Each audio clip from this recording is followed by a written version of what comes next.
राजस्थान के प्रमुख खनिज कौन कौन से हैं। तो सबसे पहले हम ये देख लेते हैं कि खनिज हम किसको कहते हैं दोस्तों, खनिज कहते किसको हैं। तो दोस्तों खनिज कहते हैं ऐसी वस्तुओं को जो प्राकृतिक रूप से उपलब्ध है, यानी प्राकृतिक रूप से उपलब्ध ऐसी वस्तुएं जिनकी उपलब्धता पृथ्वी की सतह के नीचे होती हैं। जैसे मान लीजिएगा ये पृथ्वी की सतह है, तो सतह के नीचे जो उपलब्ध होती है प्राकृतिक रूप से, कृत्रिम नहीं दोस्तों, प्राकृतिक रूप से उपलब्ध ऐसी वस्तुएं जिनकी उपलब्धता पृथ्वी की सतह के नीचे होती है, उन्हें हम कहते हैं खनिज। साधारण सी भाषा में अगर हम कहें तो खान से निकलने वाला हो गया खनिज। यानी और खान कहाँ होती है, पृथ्वी की सतह के नीचे होती है दोस्तों, ऊपर नहीं होती खान। खान कहाँ होती है, नीचे होती है। तो प्राकृतिक रूप से उपलब्ध ऐसी वस्तुएं जिनकी उपलब्धता पृथ्वी की सतह के नीचे होती है, उन्हें हम खनिज कहते हैं। अब दूसरा शब्द आता है हमारे पास में खनन। तो खनन क्या है दोस्तों, खनन एक प्रोसेस है जो इस खान से यानी सतह के नीचे जो हमने कहा खनिज उपलब्ध है, उन खनिजों का दोहन करती है, उनको निकालने का काम करती है। तो दोस्तों खनन क्या हो गई, खनिजों को निकालने की प्रक्रिया। इन बहुत ही साधारण सी भाषा में हम कहें, खनिज क्या हुए दोस्तों, ऐसी वस्तुएं जो पृथ्वी की सतह के नीचे प्राकृतिक रूप से उपलब्ध है, और उनको निकालने की जो प्रक्रिया है वो क्या कहलाती है दोस्तों, वो खनन के नाम से जानी जाती है। अब देखिए अयस्क, अयस्क अपने किसे कहते हैं। तो दोस्तों ये जो खनिज है ना, ये खनिज जैसे लोहे की बात करें, ऐसे लोहे के पत्थर तो नीचे पड़े नहीं है, या लोहे के टुकड़े तो पड़े नहीं हैं। तो ये जो खनिज पाए जाते हैं ना, इसमें कुछ और तत्व मिक्स होते हैं। तो ऐसा जो पदार्थ होता है जो मिश्रित रूप में होता है अन्य अवयवों के साथ में, उसे अपने कहते हैं अयस्क। यानी जैसे सीसा जस्ता है, तांबा है, कोई भी खनिज है, तो मुक्तावस्था में अपने को प्रकृति के अंदर नहीं मिलता है। ऐसा नहीं है कि हम खान में नीचे गए और हमें सोने के पत्थर मिल जाएंगे, है ना, सोने के टुकड़े पड़े हुए मिल जाएंगे। उसका उत्खनन करना, उसका खनन करना पड़ता है, वो कुछ और तत्व उसके साथ में होता है, फिर उसको शोधन करके हमें निकालना पड़ता है। तो प्रकृति में हमें खनिज और अन्य अवयवों के साथ मिश्रित रूप से मिलते हैं। ऐसे मिश्रण को ही हम क्या कहते हैं, अयस्क। यानी खनिज और अन्य तत्वों का जो मिश्रण है उसे ही हम अयस्क के नाम से जानते हैं। पृथ्वी पर कितने खनिज पाए जाते हैं, तो दोस्तों 3000 से अधिक प्रकार के खनिज विद्यमान हैं। पूरी पृथ्वी पर अपनी बात करें, राजस्थान में तो इतने नहीं पाए जाते हैं, लेकिन पृथ्वी पर 3000 प्रकार से भी ज्यादा खनिज हैं। अब देखिएगा दोस्तों, यहाँ हम बात करें धात्विक खनिज किसको कहते हैं। खनिज देखिएगा, धात्विक खनिज भी होते हैं, अधात्विक भी होते हैं, और ऊर्जा खनिज भी होते हैं दोस्तों। तो यहाँ सबसे पहले हम देखें खनिजों के अंदर धात्विक खनिज किसे कहेंगे, ऐसे खनिज जिसमें धातु होती है। बहुत ही साधारण सा अर्थ है इसका कि धात्विक खनिज कौन सा हो गया, ऐसा खनिज जिसमें धातु मिक्स है, तो वो धात्विक खनिज कहलाएगा। अब इसकी पहचान क्या होती है दोस्तों, एक तो ये विद्युत के सुचालक होंगे, इनके ऊपर अगर प्रकाश पड़ता है तो ये प्रकाश का परावर्तन भी करता है दोस्तों। दूसरा, धातु का जो खनिज है उसको अपने दूसरे रूप में बदल सकते हैं, लेकिन अधात्विक खनिज जैसे अपने मार्बल हो गया, वो टूट गया तो अपने दोबारा फिर किसी काम में नहीं आता है, हम उसको जोड़ करके कुछ और नई चीजों का निर्माण नहीं कर सकते। लेकिन जैसे लोहा है, तांबा है, वो टूट भी गया तो हम उसे दोबारा जोड़ करके कुछ नई चीजें बना सकती हैं।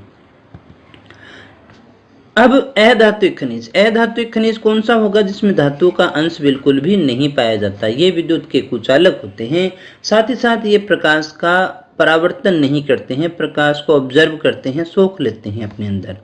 जैसे पत्थर है, चूना पत्थर है, चूने पत्थर पर प्रकाश पड़ता है, लाइट पड़ती है, तो वो चमकता थोड़ी ना है, वो अपने अंदर ले लेता है। लेकिन वैसे ही मार्बल पर अगर पड़ता है, जैसे लोहे पर पड़ता है, तो क्या होगा, लोहा भी चमकता है दोस्तों, तांबा चमकेगा, चांदी चमकेगी, ये इनके ऊपर प्रकाश को ये रिफ्लेक्ट करता है, लेकिन ये रिफ्लेक्ट करने का कार्य नहीं करता है। फिर आता है तीसरा हमारा ऊर्जा खनिज। ऊर्जा खनिज कौन सा हो गया, जिनसे हमें ऊर्जा प्राप्त होती है, जैसे कोयला हो गया, खनिज तेल हो गया दोस्तों। तो 3 प्रकार के खनिज हमने देखे यहाँ पर, एक तो था हमारा धात्विक, एक था हमारा अधात्विक, और तीसरा हमारा था ऊर्जा खनिज। इसके बाद में दोस्तों हम देखें कि राजस्थान में खनिज कितने हैं। राजस्थान क्या खनिजों की दृष्टि से संपन्न राज्य है? तो बिल्कुल हम ऐसा कहेंगे, राजस्थान जो है वो खनिजों की दृष्टि से एक संपन्न राज्य है। यहाँ पर विविध प्रकार के खनिज पाए जाते हैं दोस्तों, बहुत सारे खनिज हैं अलग अलग प्रकार के, इसीलिए हम इसे अजायब घर कहते हैं। अजायब घर क्या होता है दोस्तों? जिसमें बहुत सारी वैरायटी हो ना, अलग अलग प्रकार की चीजें रखी होती हैं, तो उसे हम अजायब घर कहते हैं। वैसे ही लेकिन वो दोस्तों जैसे छेड़ने की नहीं होती ना, उनको देखने का ही होता है। तो इसी प्रकार से राजस्थान में खनिज तो बहुत सारे हैं, लेकिन वो या तो विशेष काम के नहीं हैं, या फिर अगर हम उनको निकालते हैं तो फिर खर्चा उनसे ज़्यादा पड़ता है दोस्तों। तो वो एक प्रकार से अजायब घर ही है, रखे रखिए वेखी जाओ उसको, है ना, उसको छेड़ना नहीं है, उसको अपने को हाथ नहीं लगाना, क्योंकि वो क्या है, एक अजायब घर है। जैसे गोल्ड की बात करें, राजस्थान में गोल्ड भी निकलता है, लेकिन जब हम उसको निकालते हैं तो उसका खर्चा उस गोल्ड से कहीं ज़्यादा है, तो फिर उसका अपने क्या करेंगे दोस्तों। तो राजस्थान को क्या कहा जाता है? खनिजों का अजायब घर, क्योंकि वहां पर विभिन्न प्रकार के बहुत सारे खनिज हमें प्राप्त होते हैं। राजस्थान में लगभग कितने प्रकार के? 67 टाइप्स के खनिज हमें देखने को मिलते हैं। कितने प्रकार के खनिज मिलते हैं दोस्तों? 67 प्रकार के, जिसमें से 44 प्रधान और 33 गौण खनिज है दोस्तों। इसको दोस्तों 23 कर लेना है ना, वरना तो ये 77 हो जाएगा। 67 प्रकार के खनिज है, 67 टाइप के, जिसमें से 44 प्रधान हैं और 23 प्रकार के जो हैं वो गौण खनिज हैं, जिनका खनन होता है दोस्तों, खनन होता है। कोई किताब में आपको अलग आंकड़ा भी मिल सकता है, लेकिन मैं आपको वो बता रहा हूँ जो हमारी माध्यमिक शिक्षा बोर्ड बोलती है, और उसी पे हमें फोकस रहना है दोस्तों। आगे हम बात करें कि देश के जो कुल खनिज है, उत्पादन में राजस्थान का योगदान कितना रहता है? 22%। ये आंकड़े याद रखना दोस्तों, यहाँ से प्रश्न आपसे पूछा जा सकता है। देश में जो कुल खनिजों का उत्पादन होता है, जितने खनिजों का उत्पादन हुआ, उसमें 22% जो है वो राजस्थान का योगदान है। यानी राजस्थान में 100 टन होता है तो 22 टन किसका रहेगा? राजस्थान का रहेगा दोस्तों। खनिज भंडारों की दृष्टि से देखें तो भंडार यानी हमारे पास में है कितने, हम खनन की बात नहीं कर रहे, हम कहें हमारे पास में माल इतना पड़ा है, मटेरियल इतना पड़ा है, तो उस दृष्टि से सबसे ज़्यादा तो है झारखंड में। झारखंड के बाद में राजस्थान का दूसरा स्थान आता है दोस्तों। भंडारों की दृष्टि से कौन सा स्थान है? दूसरा स्थान है। लेकिन उत्पादन की दृष्टि से फिर झारखंड तो पहला है ही है, वहां पर सबसे ज़्यादा भी है, निकाला भी जाता है। फिर एमपी आ गया, और तीसरा जो स्थान है वो किसका आ गया? वो राजस्थान का आता है दोस्तों। क्या कहा हमने? अगर देखें भंडार पड़ा कितना है उस हिसाब से तो राजस्थान का दूसरा। जब हमने कहा उत्पादन की दृष्टि से कितना हमने उत्पादित किया, तो उत्पादन की दृष्टि से तीसरा स्थान आ जाता है हमारा दोस्तों। अब हम देखें कि हमारे खनिज कहाँ हैं सबसे ज़्यादा। तो दोस्तों खनिज कहाँ मिलेंगे? खनिज जो है हमारे लावा जो है ना, जहाँ पर लावे से बने हुए पहाड़ हैं, या फिर पर्वतीय जो होगा चट्टानों में मिलता है। खनिज कहाँ मिलता है? चट्टानों में मिलता है। रेगिस्तान में हमें खनिज नहीं मिलेगा, वहाँ खनिज तेल आपको मिल जाएगा दोस्तों। तो दोस्तों ये चीज़ याद रखिएगा कि एक तो जो खनिज तेल हमें मिलता है वो समुद्र के किनारे मिलेगा। कोयला हमें कहाँ मिलेगा दोस्तों? कोयला हमें पठार पे मिलता है, लेकिन खनिज तेल हमें कहाँ मिलता है? समुद्र के किनारे। अब मान लीजिएगा राजस्थान में अगर हम कहें कि जैसलमेर में मिलता है, वो तो सागर नहीं है, तो फिर वो तैथिस सागर का अवशेष ही है ना, तो वहां पर भी तो आपको मिलता है। और पठारों के अंदर आपको क्या मिलेगा? कोयला। कोयला आपको धरती के बीच में मिलेगा, लेकिन ये जो है समुद्र के किनारे मिलता है खनिज तेल जो है आपका। धात्विक जो खनिज हैं वो आपको अरावली की पहाड़ियों में मिलेंगे, पहाड़ियों में या पठारों के अंदर। अवसादी चट्टानों में नहीं मिलते, आग्नेय चट्टानों में आपको थोड़े ज़्यादा देखने को मिलेंगे। तो इसलिए अरावली पहाड़ियाँ और दक्षिणी पूर्वी पठार जो हैं वो खनिजों की दृष्टि से ज़्यादा संपन्न है, ज़्यादा खनिज आपको वहीं पर मिलते हैं दोस्तों। इसके बाद में दोस्तों अगर हम कहें खनिजों का क्षेत्रीय वितरण किसी प्रकार के प्राकृतिक विभाग में संकेंद्रित न होकर छितरा हुआ, लेकिन फिर भी हम ऐसा नहीं कह सकते कि कोई जो खनिज है विशेषतः किसी एक विशेष पर्टिकुलर प्राकृतिक विभाग, जैसे हम कहें कि जो है पूर्व के अपना मैदान है वहीं होता है, अरावली में ही होता है और कहीं नहीं होता, तो ऐसा संकेंद्रित नहीं हुआ है कहीं पर भी, बल्कि ये अलग अलग जगह पर बिखरा हुआ है दोस्तों। आगे बात करें, कुछ खनिज ऐसे हैं जिनमें राज्य का एकाधिकार ही है।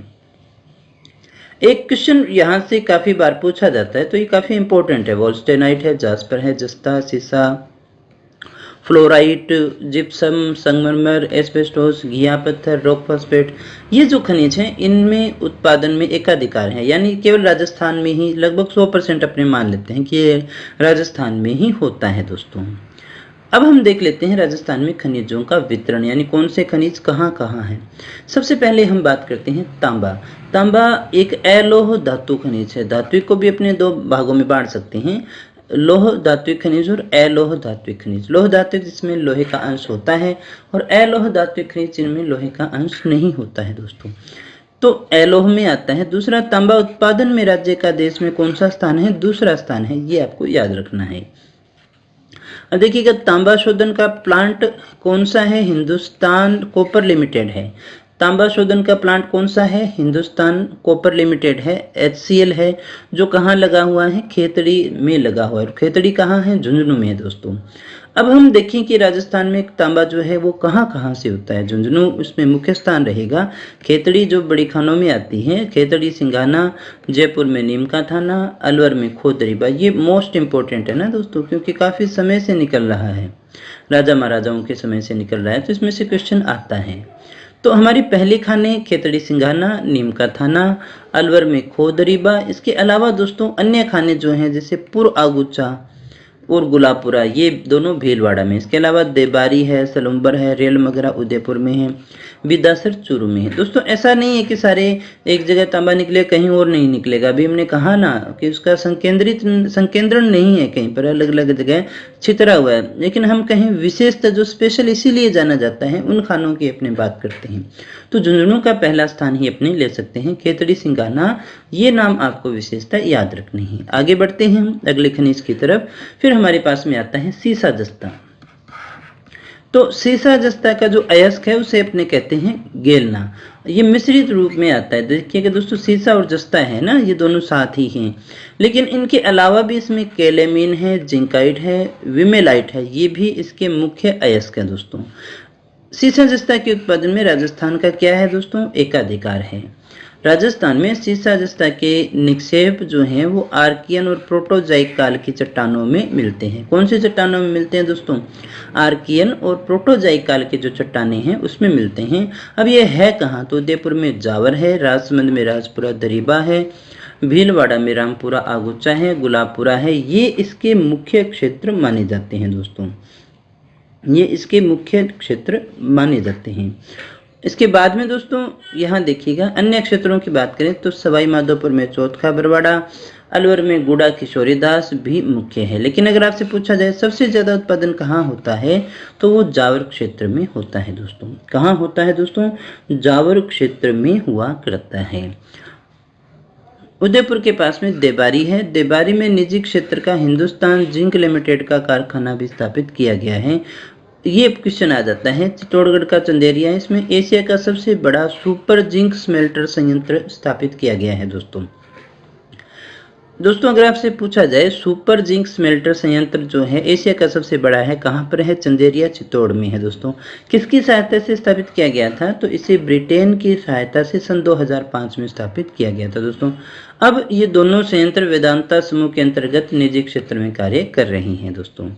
जस्ते के शोधन से सह उत्पाद के रूप में हमें सुपर फास्फेट और कैडमियम भी प्राप्त होता है। जब अपने जस्ते का उत्पादन करते हैं तो उसके सह उत्पाद यानी उसके उप उत्पाद के रूप में ही हमें सुपर फास्फेट भी मिलती है और कैडमियम भी प्राप्त होता है दोस्तों। आगे अपने बात करते हैं टंगस्टन के विषय में। ये भी काफ़ी इम्पोर्टेंट है। किससे प्राप्त होता है? इसका अयस्क होता है वुल्फ्रेमाइट। कौन सा होता है दोस्तों? वुल्फ्रेमाइट। ये चीज़ आपको याद रखनी है। इसके अलावा ये मुख्यतः ग्रेनाइट और पेगमाइट चट्टानों के साथ पाए जाते हैं। कौन सी चट्टानों में मिलते हैं दोस्तों? ग्रेनाइट और पेगमाइट, यानी ये जहाँ ये होगी वहाँ पर ग्रेनाइट भी आपको देखने को मिल जाएगा। ये किस प्रकार का होता है? तो ये बहुत ही भारी, कठोर और उच्च द्रवणांक वाली धातु होती है दोस्तों, यानी पिघलती नहीं है बहुत ज़्यादा टेम्परेचर पर भी। इसलिए ये सामरिक यानी युद्ध के जो हथियार हैं वहाँ पर सामरिक क्षेत्र के अंतर्गत बहुत ज़्यादा काम आती है। हम इसका उपयोग करते हैं बिजली के बल्ब बनाने में। आजकल तो LED आ गई है, वरना आपने 100 वाट के बल्ब जो भी मरकरी वगैरह देखी होंगी तो उसमें फिलामेंट जो लगा होता है वो इसी का होता है। इसके अलावा इस्पात को मजबूत बनाने के लिए, धातुओं को काटने के लिए, सामरिक महत्व के हथियार बनाने में इसका उपयोग किया जाता है। और कहाँ काम आता है तो एक्सरे, रेडियो, टेलीविज़न के उपकरण बनाने में भी, रंगाई छपाई के उद्योग हैं वहाँ पर भी हम इसको काम में लेते हैं। अब मोस्ट इंपॉर्टेंट क्वेश्चन कि टंगस्टन मिलता कहाँ है तो नागौर का डेगाना, ये आपको याद रखना है दोस्तों। टंगस्टन मतलब डेगाना नागौर, ये नाम एक पर्यायवाची बन चुका है दोस्तों। इसके अलावा दोस्तों डेगाना के रेवत व बाकरी और सिरोही के बालदा क्षेत्र में, अगर फर्स्ट प्रायोरिटी नहीं पूछे तो दूसरी पूछ लेता है वो, सिरोही के बालदा क्षेत्र में भी हमें प्राप्त होता है। सिरोही के बालदा में राजस्थान राज्य टंगस्टन विकास विभाग के द्वारा खनन का कार्य करवाया जा रहा है।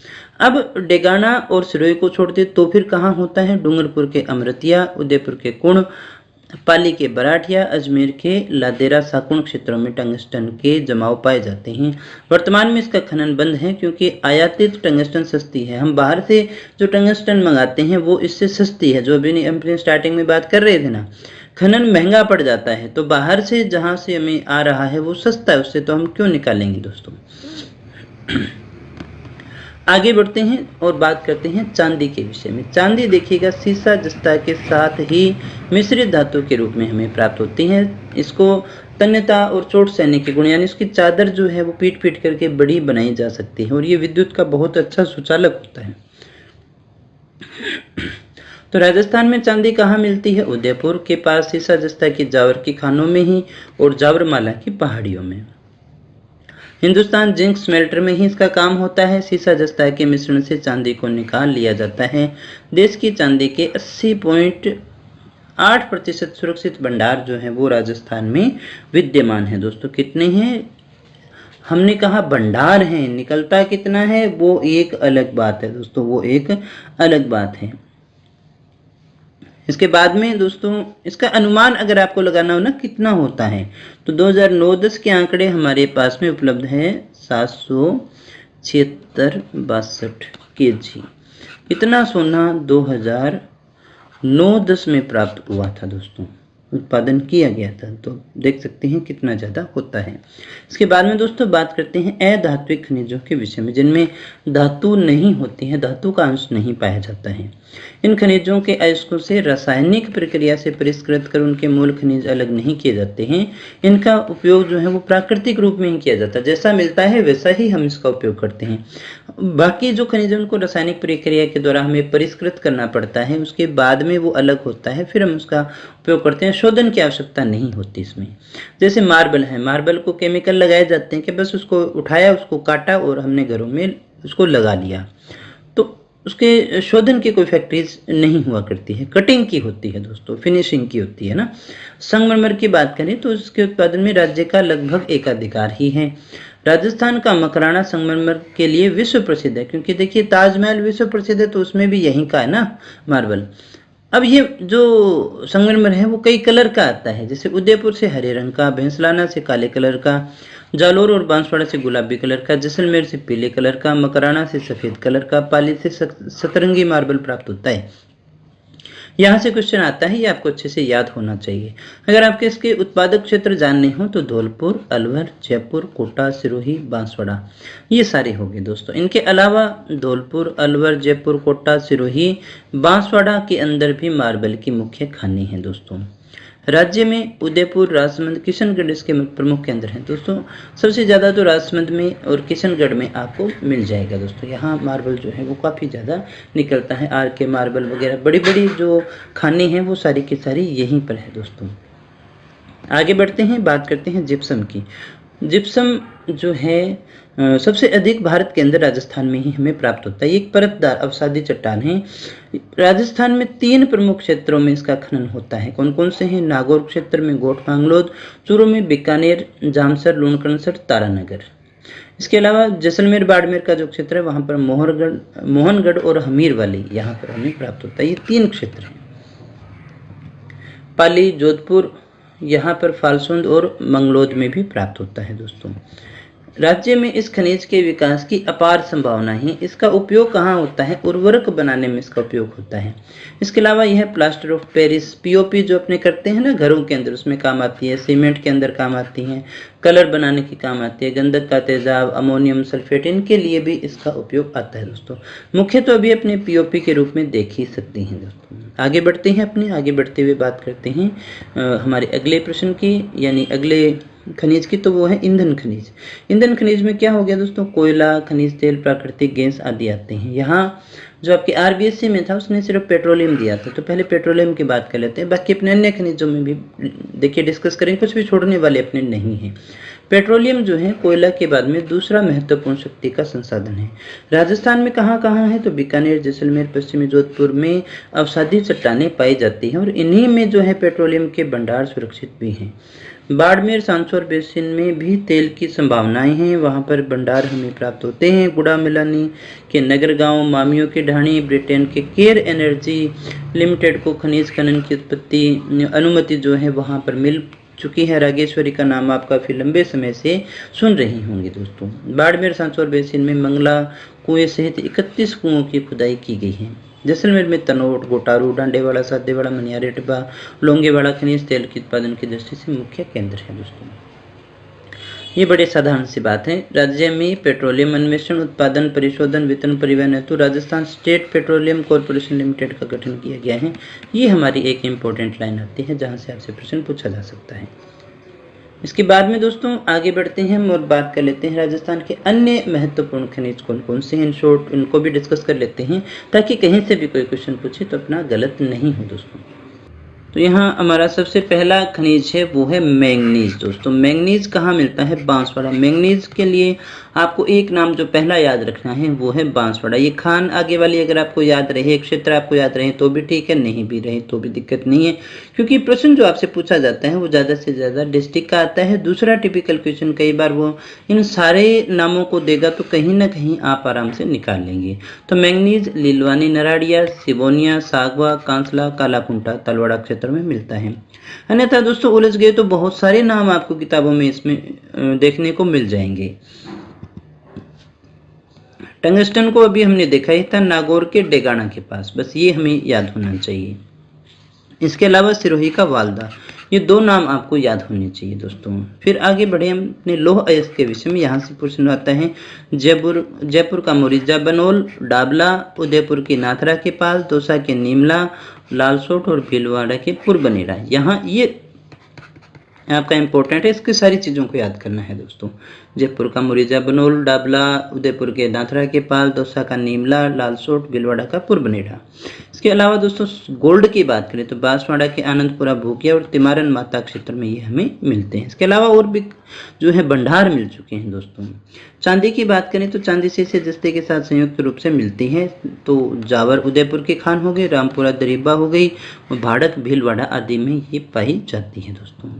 इसके अलावा दोस्तों आगे बढ़े अभ्रक की बात करते हैं। अभ्रक जो है, अभ्रक की ईंटें, अगर आपसे पूछा जाता है अभ्रक की ईंटें कहाँ मिलती हैं तो भीलवाड़ा में। जो बड़ी फैक्ट्रीज हैं जहाँ पर देखिए कुछ तपा के बनाया जाता है, तो इसकी जो दीवारें हैं ना वो अभ्रक की बनाई जाती है, क्योंकि ये बहुत ज़्यादा टेम्परेचर को सहन कर लेती है, इसलिए इसको एज्वलित खनिज के नाम से भी जानते हैं दोस्तों। ये विद्युत के साजो सामान बनाने में भी काम आता है। तो भीलवाड़ा, अजमेर, टोंक, उदयपुर में मिलता है। मुख्य स्थान हमारा भीलवाड़ा का आता है। उसके बाद में एस्बेस्टोस की बात करें तो एस्बेस्टोस उदयपुर में सर्वाधिक होता है। इसके अलावा डूंगरपुर, राजसमंद, अजमेर, भीलवाड़ा में भी आपको मिल जाएगा। काम क्या आता है? ये सीमेंट, छत की चादरों और पाइप आदि बनाने के अंदर अपने इसको काम में लेते हैं। क्ले की बात करें तो fire clay, China clay, ball clay सभी की बात हो रही है। चाइना क्ले जो है चीनी मिट्टी जिसे अपने कहते हैं, बॉल क्ले ये जो है वो सिरेमिक उद्योग में काम आती है दोस्तों। तो ये कहाँ मिलता है? ये बीकानेर, नागौर, जोधपुर, सीकर, सवाई माधोपुर, भीलवाड़ा आदि में मिलता है। बीकानेर इसका मुख्य नाम आता है दोस्तों। आगे बढ़े डोलोमाइट की बात करें तो ये चूना और पाउडर बनाने में काम में आता है। डोलोमाइट मिलता कहाँ है? अजमेर, जयपुर, अलवर और सीकर आदि के अंदर आपको डोलोमाइट मिल जाएगा। फिर हम बात करते हैं ग्रेफाइट के विषय में। तो ग्रेफाइट बांसवाड़ा व अजमेर में हमें मिलता है। भारी मशीनों में स्नेहक लुब्रिकेशन का ये काम करता है दोस्तों। फिर अपने बात करें पाइराइट की। पाइराइट जो है सीकर के सलादीपुरा में, ये नाम बहुत बार परीक्षा में आ जाता है क्योंकि ये उर्वरक और अम्ल उद्योगों में काम में लिया जाता है। रॉक फॉस्फेट की बात करें दोस्तों तो उदयपुर के झामर कोटड़ा ये आता ही आता है, इसको मस्ट मान लीजिएगा, ये मस्ट ही है दोस्तों। झामर कोटड़ा, नीमच माता, जैसलमेर के बिरमाणिया और जयपुर में मिलने वाला यह खनिज सुपर फास्फेट खाद बनाने का एक आधारभूत खनिज माना जाता है। जिप्सम या हरसोंठ की बात करें तो नागौर में बदवासी, गोट मांगलोद, बीकानेर में जामसर, लूणकरणसर, जैसलमेर के मोहनगढ़ में। आणविक खनिज की बात करें जो अपने परमाणु संयंत्र हैं वहाँ काम आते हैं तो यूरेनियम के जो भंडार हैं वो राजस्थान के भीलवाड़ा में सर्वाधिक प्राप्त होते हैं। उदयपुर और सीकर में लिथियम जो है वो राजगढ़ और अजमेर में बेरिलियम भी हमें प्राप्त होता है दोस्तों, वापस समझ लीजिएगा। तो उदयपुर व सीकर में हमें जो है ये प्राप्त होता है यूरेनियम, और लिथियम जो हमें राजगढ़ और अजमेर में, बेरिलियम जो है वो हमें अजमेर और जयपुर में प्राप्त होता है दोस्तों। बात करते हैं आगे लिग्नाइट के विषय में। कोयला है, भूरा कोयला है दोस्तों, बहुत अच्छा तो नहीं होता लेकिन फिर भी ठीक है, भूरा कोयला अपने इसको कहते हैं। बाड़मेर के कोसलू, होडू, कपूरडी, जालीपा, देखिए गिरल, यहाँ पर लिग्नाइट के संयंत्र भी है ना, बीकानेर के पलाना, बरसिंहसर, गुडा, बिथनोक, नागौर के मेड़ता, मोकला, कसनाऊ, ये गियार क्षेत्रों में आता है। ये भी काफ़ी इंपॉर्टेंट है दोस्तों, जो इंपॉर्टेंट बता रहा हूँ वो वास्तव में इंपॉर्टेंट है, वहीं से आपसे ज़्यादा क्वेश्चन पूछे जाते हैं। आगे बढ़े हम ग्रेनाइट की बात करें दोस्तों। ग्रेनाइट तो एक सबसे मजबूत पत्थर अपने कह सकते हैं दोस्तों। काला ग्रेनाइट, काला डेरा जयपुर में, पीला पिथला जैसलमेर में, गुलाबी जो है सिवाना बाड़मेर में हमें प्राप्त होता है दोस्तों। फेल्सपार ब्यावर अजमेर में होता है, अलवर भीलवाड़ा में भी। ये क्वेश्चन आ जाता है फेल्सपार कहाँ होता है, तो यहाँ से आप देख लीजिएगा ना, फेल पास कौन करता है, अजमेर करता है ना, माध्यमिक शिक्षा बोर्ड है ना, फेल पास कौन करता है, अजमेर करता है दोस्तों। इसके अलावा एक और नाम आता है ना फरलोसपार। फरलोसपार में देखिएगा दो रह है ना, तो दो रह किस में आते हैं, डूंगरपुर, तो डूंगरपुर में होता है। ये दोनों ट्रिक ही है, इसको याद कर लीजिएगा। फेलपास अजमेर में है, क्योंकि ये नाम एक जैसे है ना, फेल्सपार और फरलोसपार है ना, तो फरलोसपार में दो रह आते हैं तो वो डूंगरपुर में दो रह आते हैं तो वहाँ उसको अटैच कर देना। फेलपास अजमेर में होता है तो उसको यहाँ अटैच कर लेना। लाइमस्टोन या चूना पत्थर जो है हमें जैसलमेर के सानू क्षेत्र में प्राप्त होता है। बेराइट्स जो है हमें उदयपुर के जगतपुर में, ये सर्वाधिक है, ये आ जाता है कई बार। इसके अलावा दोस्तों कांच बालू का जो है हमें बूंदी के बारोदिया, जयपुर के झिरखोरी, गुमानपुर, बारा के छबड़ा, जैसलमेर के लाठी, कोटा, सवाई माधोपुर आदि जिलों में हमें प्राप्त होता है दोस्तों। सलेटी पत्थर अलवर से प्राप्त होता है। वोल्स्टोनाइट सिरोही से प्राप्त होता है। वर्मिक्यूलाइट अजमेर से हमें प्राप्त होता है। क्वार्ट्ज हमें अजमेर, अलवर, सीकर आदि से प्राप्त होता है दोस्तों। मैग्नेसाइट अजमेर से, इसका उपयोग जो है वो रिफ्रैक्टरी ईंटों व कांच के निर्माण में होता है। हीरा प्रतापगढ़ के केसरपुरा से। स्फटिक पत्थर होता है दोस्तों, कमजोर पत्थर होता है, जयपुर के बिचून और अजमेर में होता है। सुलेमानी पत्थर जिसे अपने अकीक भी कहते हैं, गोमद भी कहते हैं, एगेट भी कहते हैं, यह झालावाड़, कोटा, चित्तौड़ और भीलवाड़ा में हमें प्राप्त होता है दोस्तों। घिया पत्थर उदयपुर से। अल्प मात्रा में डूंगरपुर, भीलवाड़ा, सवाई माधोपुर से प्राप्त होता है। पन्ने की बात करें, पन्ना हमें राजस्थान इसका एकमात्र उत्पादक है, तो उदयपुर के काला गुमान ये नाम आ जाता है। इसके अलावा गामगुडा है, अंटालिया है, तीखी क्षेत्र है, अजमेर के बुबानी, राजगढ़, राजमंद, उदयपुर इन क्षेत्रों में मिलता है। इसे अपने हरी अग्नि भी कहते हैं दोस्तों, ये नाम याद रख लीजिएगा। फिर बात करते हैं तांबड़ा या गार्नेट की, जिसे रक्तमणि भी कहते हैं। इसमें राजस्थान का एक अधिकार है। ये राजमहल, टोंक, सरवाड़, अजमेर में, अन्य जो है टोंक के गोनेरी, सरोही, कुशलपुरा, जनकपुरा, अजमेर के केकड़ी, खरखारी, भीलवाड़ा के कमलपुरा, दादिया, बलिया खेड़ा, हरनोई, सामोड़ी, सीकर के महवा, बागेश्वर में ये हमें प्राप्त होता है दोस्तों। फ्लोराइट मांडो की पाल डूंगरपुर से। कैल्साइट सीकर जिले व अल्प मात्रा में सिरोही, उदयपुर, जयपुर जिले में भी प्राप्त होता है। बालू का पत्थर जो है हमें बूंदी, कोटा, जोधपुर, करौली, भीलवाड़ा में मिलता है। गेरू, चित्तौड़ में मिलता है। मुल्तानी मिट्टी जिसको अपने मेट कहते हैं सामान्य भाषा में, बीकानेर और जोधपुर में।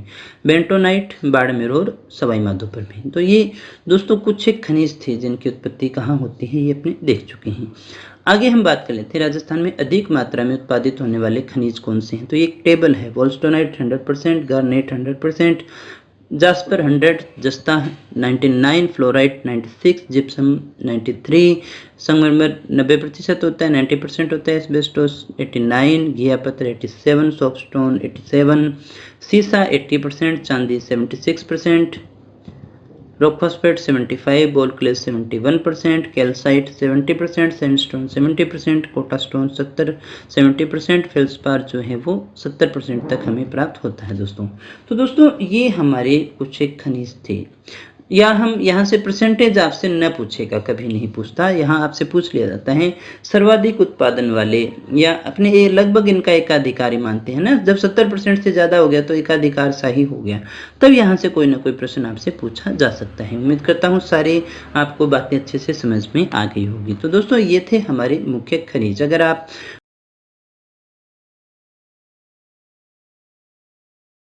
टॉपिक को शुरू करते हैं जिसका नाम है उद्योग, और उद्योगों के अंतर्गत सबसे पहले हम बात करेंगे कृषि आधारित उद्योगों के विषय में। तो दोस्तों वैसे तो ये इतना बड़ा टॉपिक है कि एक उद्योग को अपने कितना भी लेकर के बैठ जाएं, लेकिन मैं बिल्कुल फैक्चुअल और पॉइंट टू पॉइंट मैं आपसे इस टॉपिक पर के अंतर्गत बात करना चाहूँगा। आपको वही याद करना है जो आपसे परीक्षा में पूछा जाए। इन दिनों यहाँ से क्वेश्चन आपके उद्योग में से क्वेश्चन इस टॉपिक में से नहीं आते हैं जो अभी आप पढ़ते हैं। आपके जो बजटरी ट्रेंड्स में दे दिया गया है नए उद्योग है, वहाँ से क्वेश्चन आने की संभावना बहुत ही ज़्यादा रहती है दोस्तों। लेकिन आप चिंता न करें, एक एक चीज़ मैं आपको करवाने वाला हूँ। अभी जो ट्रेंड में चलता है ट्रेडिशनल जो मैटर है हम उसका अध्ययन कर लेते हैं। शॉर्ट बड़े ही छोटी सी वीडियो के अंदर हम इसको अच्छे से डिस्कस करने वाले हैं। आइएगा शुरू करते हैं। क्लास को शुरू करने से पहले अगर अभी तक आपने वीडियो को लाइक नहीं किया तो कर दीजिएगा, चैनल को सब्सक्राइब नहीं किया है तो भी कर लीजिएगा, क्योंकि इस तरह की क्वालिटी एजुकेशन वीडियो आपको यहाँ इसी चैनल पर मिलते हैं। और हाँ, पूरा कोर्स आपको केवल यहीं पर करवाया जा रहा है। आइएगा शुरू करते हैं क्लास को। सबसे पहले हम बात करते हैं सूती वस्त्र उद्योग के विषय में। तो दोस्तों अगर आपसे पूछा जाए कि राजस्थान का सबसे प्राचीन और परंपरागत संगठित उद्योग कौन सा है, तो आपका आंसर होना चाहिए सूती वस्त्र उद्योग। राजस्थान का ही नहीं, भारत का भी सबसे परंपरागत प्राचीन उद्योग अपने इसको कह सकते हैं, लेकिन राजस्थान का सबसे प्राचीन और परंपरागत संगठित उद्योग अगर आपसे पूछा जाए तो वो होगा सूती वस्त्र उद्योग। और रेलवे के बाद में अगर कोई सबसे ज़्यादा रोजगार दे रहा है तो वो रोजगार देने वाला उद्योग कौन सा है? सूती वस्त्र उद्योग ही है, जहां पर सबसे ज़्यादा रोजगार दिया जा रहा है दोस्तों। अब अगर आपसे पूछा जाए इंपॉर्टेंट क्वेश्चन के रूप में कि राजस्थान में पहली सूती वस्त्र मिल या कारखाना कहाँ स्थापित किया गया था, क्या नाम था? तो राजस्थान में पहले सूती वस्त्र कारखाने का नाम था द कृष्णा मिल्स, और इसकी स्थापना 1889 में की गई थी। सेठ दामोदर दास और कर्नल डिक्सन के द्वारा की गई थी। और कहाँ पर की गई है? ब्यावर अजमेर में। तो अब यहाँ पर जो भी प्रश्न बनते हैं एक बार फिर से मैं आपको दोहरा देता हूँ। पहली सूती वस्त्र मिल कहाँ बनी थी? ब्यावर अजमेर में। क्या नाम था? द कृष्णा मिल। किसने स्थापित किया? दामोदर दास कर्नल डिक्सन ने। कब किया था? 1889 के अंदर। ये क्वेश्चन अपन को अच्छे से याद रखना है। अब हम देख लेते हैं थोड़े से राज्य में स्वतंत्रता प्राप्ति यानी 1947 आज़ाद होने से पहले जो सूती वस्त्र कारखाने स्थापित हो चुके थे उनके विषय में हम बात करना चाहें तो सबसे पहले द कृष्णा मिल ब्यावर 1889 की है, पहला सूती वस्त्र कारखाना है। अभी हमने इसके विषय में बात की थी। उसके बाद में दूसरी जो मिल आती है वो है एडवर्ड मिल, ब्यावर अजमेर में ही है, 1906 में इसकी स्थापना की गई थी।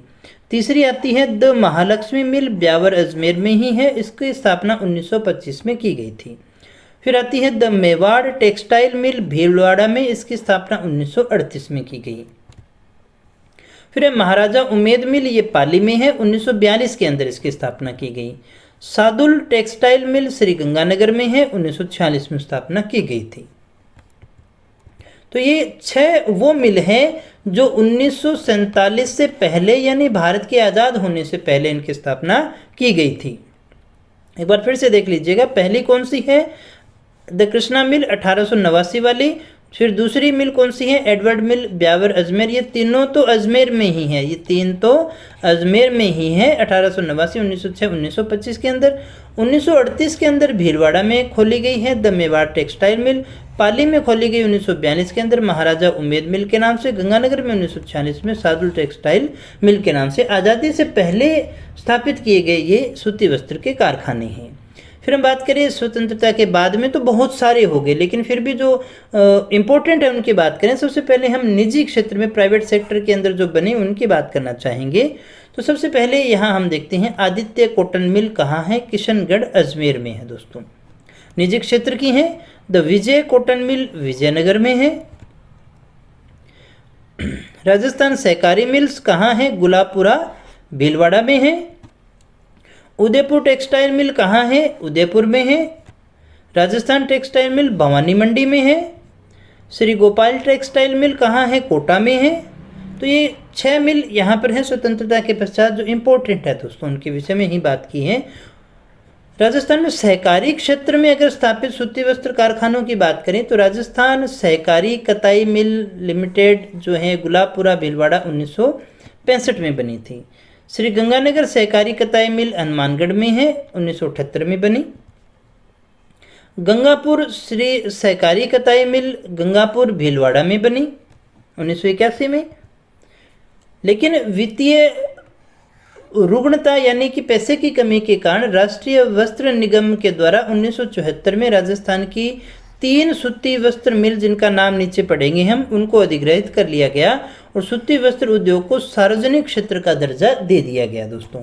कौन कौन सी है, एडवर्ड मिल, महालक्ष्मी मिल और विजय कॉटन मिल, इन तीनों को मिलाकर के सार्वजनिक क्षेत्र का दर्जा दे दिया गया। इन तीनों को सूती वस्त्र मिल्स को अधिग्रहित कर लिया गया सरकार के द्वारा।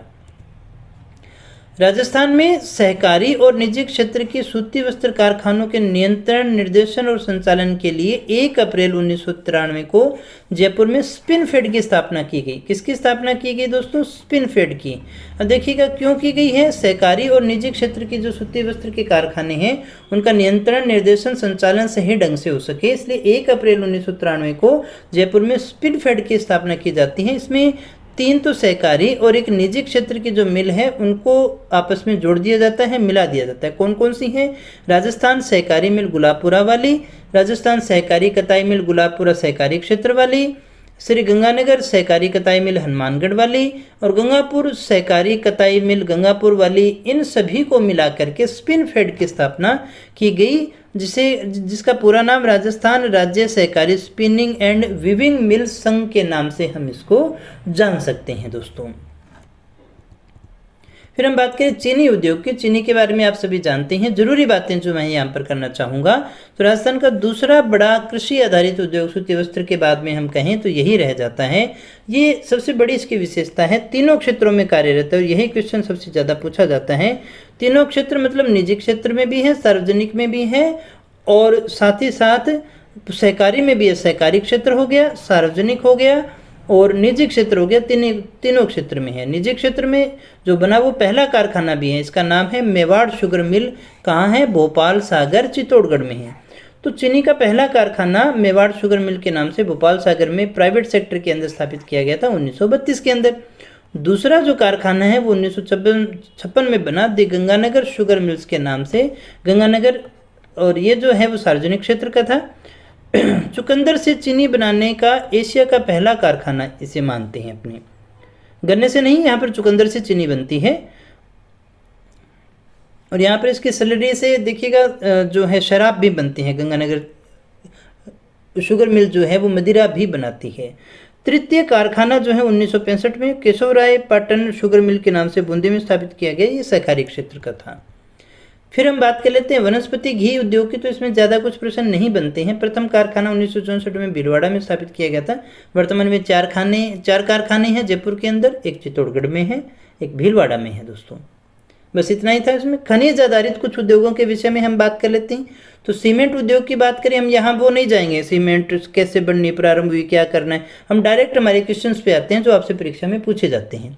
तो खनिज आधारित अगर सबसे बड़ा उद्योग पूछा जाए तो सीमेंट उद्योग है दोस्तों, और ये पूर्णतया निजी क्षेत्र में है। इसमें प्राइवेट प्लेयर ही काम कर रहे हैं, गवर्नमेंट के सेक्टर्स में काम नहीं कर रहा है दोस्तों। राजस्थान में सीमेंट बनाने के लिए सबसे अधिक कारखाने अगर आपसे पूछे जाएं तो कहाँ हैं, चित्तौड़गढ़ में है। प्रश्न आपसे पूछा जाए सीमेंट बनाने के सबसे ज़्यादा कारखाने कहाँ हैं, चित्तौड़गढ़ में है दोस्तों। सीमेंट उत्पादन में पहले स्थान पर है चित्तौड़गढ़। जब यहाँ पर सबसे ज़्यादा कारखाने हैं तो पहला स्थान भी इसी का हो ही जाता है। राजस्थान सीमेंट उत्पादन में भारत में भी प्रथम स्थान रखता है, ये भी याद रखिएगा। सीमेंट बनाने के कौन कौन से कारखाने हैं, तो ये तो अपने पढ़ चुके हैं सारी की सारी चीज़ें। कारखानों की बात करें तो जेके सीमेंट निम्बाहेड़ा चित्तौड़गढ़ ये सर्वाधिक उत्पादन क्षमता वाला है। जेके सीमेंट निम्बाहेड़ा चित्तौड़गढ़ में है।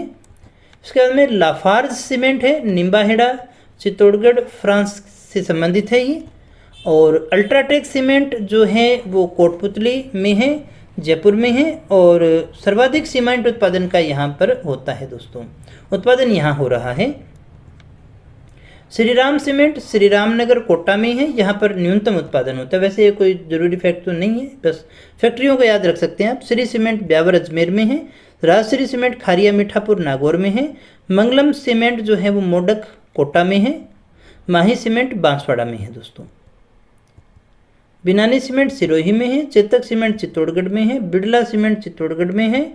त्रिशूल सीमेंट सवाई माधोपुर में है। एसीसी सीमेंट लाखेरी बूंदी में है, पहला कारखाना मानते हैं। अगर आपसे पूछा जाए राजस्थान में सीमेंट का पहला कारखाना लाखेरी बूंदी में बना था। सफ़ेद सीमेंट के कारखाने भी हैं जहां से प्रश्न आपसे पूछा जाता है। जेके वाइट गोटन नागौर 1984 में है।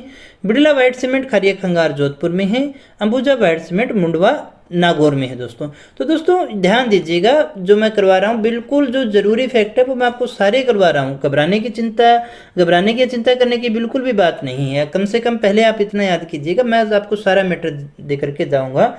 यहाँ टाइम पास करना मेरा मकसद बिल्कुल ही नहीं है, अन्यथा इसी क्लास को मैं 2 दिन चला सकता हूँ, आराम से एक एक चीज़ में अपने टाइम लगाते रहें। लेकिन मैं चाहता हूँ कि जल्दी से जल्दी आपका सिलेबस हो, और जब आप इसको रिवाइज करना चाहें तो वीडियो को देखें, तब आपका टाइम बचे दोस्तों। इसीलिए इस प्रकार से ही इन क्लासेस का निर्माण किया जा रहा है।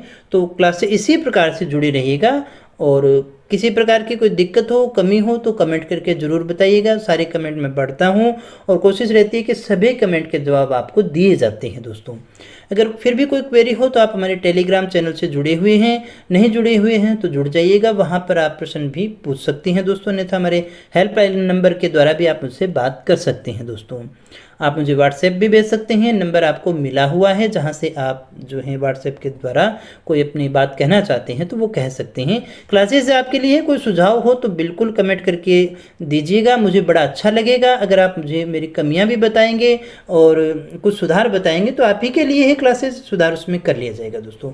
आगे बढ़ते हैं और हम बात करते हैं संगमरमर उद्योग की। तो यहाँ पर संगमरमर प्रोसेसिंग इकाइयों की बात करें, सबसे ज़्यादा राजसमंद में रह गई। संगमरमर मूर्ति का उद्योग जयपुर में रह गया। संगमरमर मंडी अगर आपसे पूछा जाए तो वो मार्बल मंडी किशनगढ़ अजमेर में है।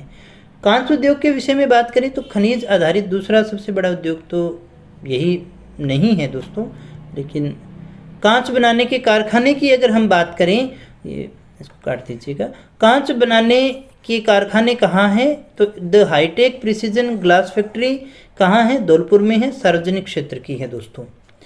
धौलपुर ग्लास फैक्ट्री धौलपुर में ही है, एक निजी, ये 2 हैं, निजी सेक्टर की है, ये प्राइवेट सेक्टर की है। सिमकोर ग्लास फैक्ट्री, ये कई बार क्वेश्चन पूछा गया है, पिक्चर ट्यूब बनाता है, ये कोटा के अंदर है दोस्तों।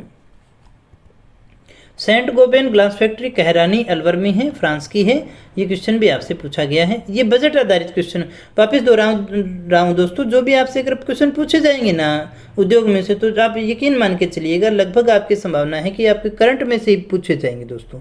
तो वही हमें बजटरी ट्रेंड्स जो हैं, बजट पढ़ेंगे तो सारी चीज़ें हमारी क्लियर हो जाएंगी दोस्तों। रासायनिक खाद बनाने के कारखानों की अगर हम बात करें तो श्रीराम फर्टिलाइजर कोटा में है, पहला था ये। चंबल फर्टिलाइजर गड़ेपान कोटा में है, ये पहला डीएपी का कारखाना है। राजस्थान राष्ट्रीय केमिकल एंड फर्टिलाइजर, ये जो है कपासन चित्तौड़गढ़ में है, ये सबसे बड़ा डीएपी का कारखाना माना जाता है। झामर कोटड़ा फर्टिलाइजर उदयपुर में है दोस्तों। जीवन ज्योति फर्टिलाइजर कोटा के अंतर्गत है दोस्तों। नमक उद्योग की अगर हम बात करें तो सांबर साल्ट लिमिटेड जो है सांबर जयपुर में है। जब हमने झीलें पढ़ी हैं तब यहाँ पर भी हमने उसकी चर्चा की होगी। 1964 से हिंदुस्तान साल्ट लिमिटेड की स्थापना हुई थी, वो काम कर रहा है। Rajasthan salt and chemical limited जो है वो डीडवाना नागौर में है, यहाँ पर सोडियम सल्फेट बनता है। राजस्थान साल्ट लिमिटेड पंचभद्रा बाड़मेर में है। खाने योग्य सबसे बढ़िया श्रेष्ठ नमक जो है वो यहाँ का माना जाता है दोस्तों।